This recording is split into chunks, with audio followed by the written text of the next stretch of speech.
বিসমিল্লাহির রহমানির রহিম। প্রিয় দেশবাসী, আসসালামু আলাইকুম। আজকে আমি আপনাদের সাথে একটি বিষয় নিয়ে খুব সংক্ষেপে দুটি কথা বলতে চাই। যে বিষয়টি সমাজের প্রত্যেকটি শ্রেণী পেশার মানুষকে স্পর্শ করে। যে বিষয়টি কি সেটি সেটি হচ্ছে আমাদের পরিবেশ। অর্থাৎ আমি, আপনি, আমরা সকলে যে পরিবেশটাতে থাকি সেই পরিবেশটি কেমন, আমার আশপাশটি কেমন।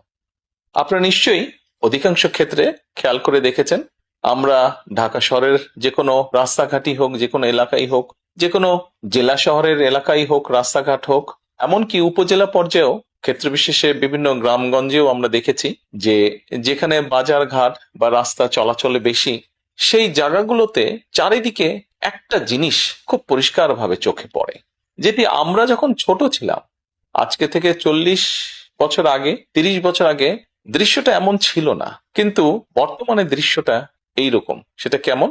চারিদিকে আমার আপনার, আমাদের ব্যবহার করা হাতের টিস্যু, অথবা আমার আপনার খাওয়া চিপসের প্যাকেট, অথবা বাসায় ব্যবহার করা রান্নার তেল যে তার প্লাস্টিকের বোতলটি, অথবা আমি বা আপনি পানি পান করেছি প্লাস্টিকের বোতল থেকে সেই বোতলটি, এরকম আরো অনেক ধরনের আবর্জনা যত্র তত্র সব জায়গায় ছড়িয়ে আছে। কোনো জায়গায় একটু বেশি জমা হয়ে আছে, অথবা যত্র তত্র লোকালয়ে চারিদিকে ছড়িয়ে আছে। চিন্তা করে দেখুন তো, আপনার ঘরে, যে ঘরটিতে আপনি থাকেন, যে বাসাটিতে আপনি থাকেন, যদি চারিদিকে এমন টিস্যু ছড়িয়ে থাকতো, যদি চারিদিকে এমন আবর্জনা ছড়িয়ে থাকতো, আপনার কাছে কি ভালো লাগতো দেখতে? নিশ্চয়ই না, আমাদের কারো কথাই ভালো লাগতো না। কবি তো সুন্দরভাবে লিখেছেন, সবুজ শস্য শ্যামলা আমারে ভুবন। তো আসুন না, আমরা কেন আমাদের পরিবেশটাকে সুন্দর করতে পারবো না? বাংলাদেশের অধিকাংশ মানুষই পায়ে হেঁটে চলে, অথবা রিকশায় যায়, অথবা বাসে চলাচল করে। এই মানুষগুলো যখন রাস্তা পার হয়, বিভিন্ন জায়গায় যখন আবর্জনা জমে থাকে, ময়লা থাকে, এই মানুষগুলোর কিন্তু অনেক কষ্ট হয়, বিভিন্ন জায়গায় অনেক দুর্গন্ধ হয় আবর্জনা জমে থাকে।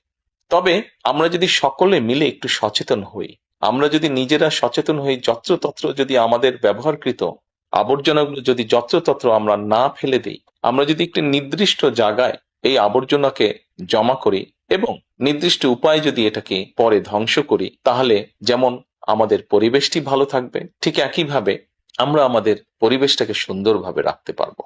দেখুন, অনেক জায়গায় আমি দেখেছি, গত কয়েক মাসে যখন আমি দেশের বিভিন্ন জায়গায় গিয়েছি, হয়তো কোনো একটি পুকুরের পাশ দিয়ে যাচ্ছি, দেখেছি পুকুরের ভিতরে বিভিন্ন রকম ময়লা স্তূপ হয়ে পড়ে আছে, অথবা পুকুর পাড়ে বিভিন্ন ময়লা স্তূপ হয়ে পড়ে আছে। অথচ একসময় কিন্তু এই পুকুর পাড়ে মানুষ বিকেলে বসতো, গল্প করত, পরিবার পরিজন নিয়ে